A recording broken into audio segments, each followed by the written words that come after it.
زن بگیر. و باز گفته است پیغمبر ای مردم دختردار، مهر دخترتان بلند نکنید.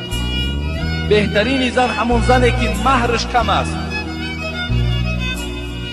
دختر تا نرخ قیمت نمان که آیسته آیسته پای مردم دیگر از دروازه تو کنده می شود. این دختر است، او شهوت دارد و هم شوهر می فارد.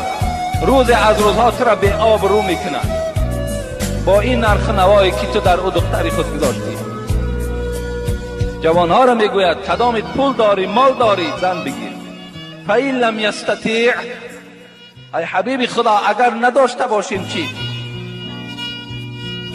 فعلیکم بالصوم فإنه وجاء. گفتن جوانای عزیز مادامی که نداشته باشین، خدا شما را صاحب مال و ملک کند و دخترها را دختردارها را